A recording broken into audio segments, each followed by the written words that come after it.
Hello, everybody. Hope y'all been doing well. This is Conscious Connect, episode number 8.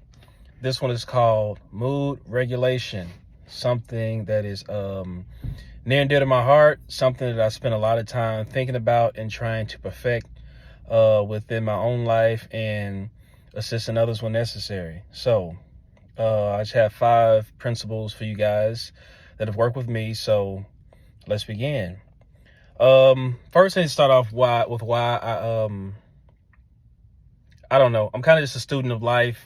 I like feeling good. I like feeling this joyful bliss and remaining calm as often as possible. As often as possible, but sometimes it's unsustainable. Life throws things at us, puts us in different situations where we can't always maintain the perfect mood. We can't always be feeling joyful. So I have some things that will assist you by just controlling what you can control and preparing for, you will be prepared for the things that you can't control with these principles, just living your day-to-day life.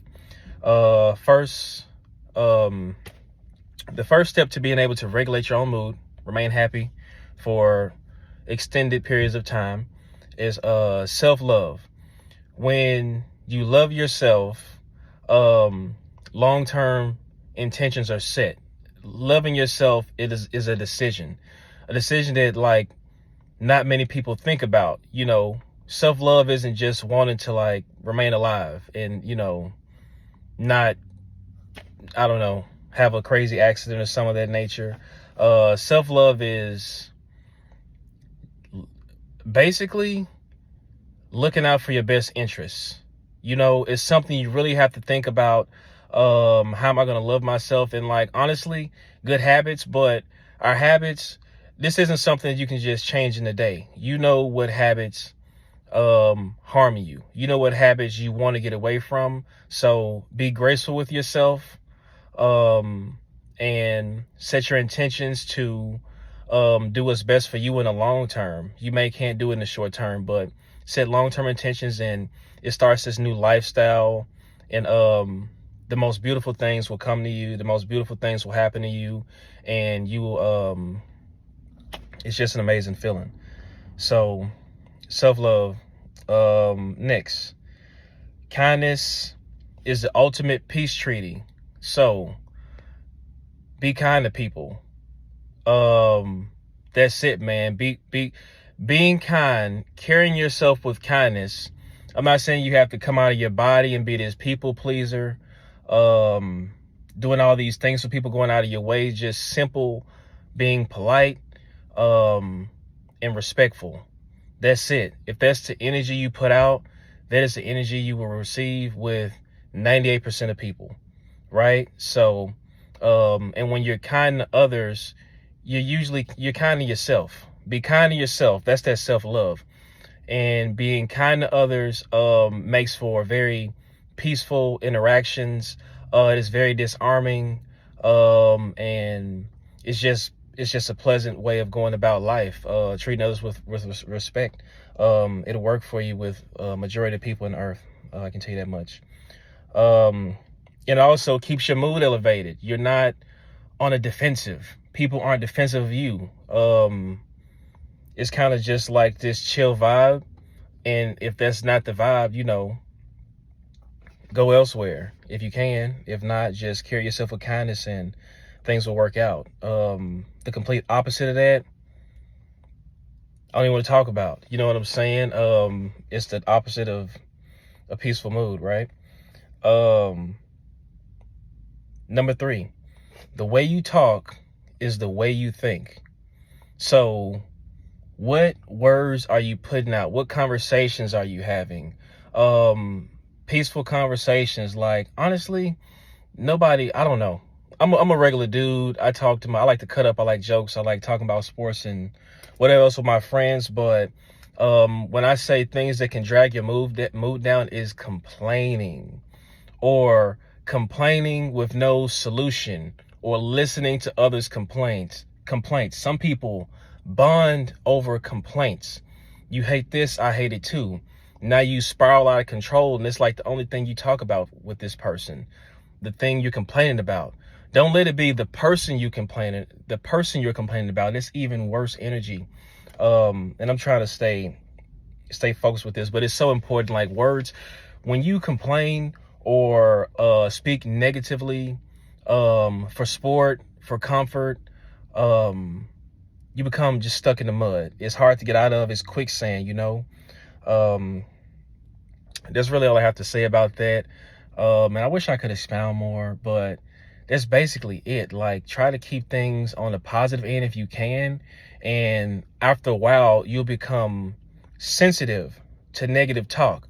You will literally feel your mood shift as you speak negatively, as you take in people's complaints or negative speeches. Like, I don't even try to correct people. I try to treat,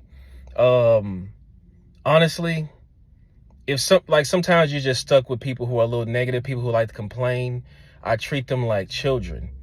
I may acknowledge, confirm that I understand what they're saying. I don't ask them to expound or double down, because it just keeps going and going. And I think negativity is like an addiction, you know. It's the worst form of self-soothing. That's it. I try to keep things positive as possible. Now, do I complain? Sometimes, you know. It's human nature. This isn't about being perfect. But at the same time, you need a steady diet of positivity, like 80-20 at least, you know. Sometimes complaining is funny, making fun of a situation or whatever the case is, but make it make sense to you. So number 3 is a big one. Creating boundaries. And for me, that really boils down to like the negativity. But I tell you this, some people are bad for you. Let me find a better way to say this. I think boundaries are good to have in general. And it really goes back to the last few principles. Like, what are you comfortable talking to me about? I would say a lot of people aren't comfortable coming to me to like complain. If you just want to go on for hours, I'll acknowledge. I may even ask you some questions about how you could solve your problem, but that's what I'm focused on, not this pit of just never ending negativity, right? It keeps me very calm. It keeps my mood elevated. Some people think like, I don't know, I care. I just may come off a bit aloof. I'm trying to keep my peace. So, you know what boundaries mean to you. I try to keep a good set of boundaries with everyone. Okay. Principle number 5, managing your expectations of others. Disappointment hurts us. It's a bit frustrating. And to mitigate that, expect little to nothing from anyone, and you release them and you free yourselves from potential disappointment. And that's all I got, guys. I had to take a break.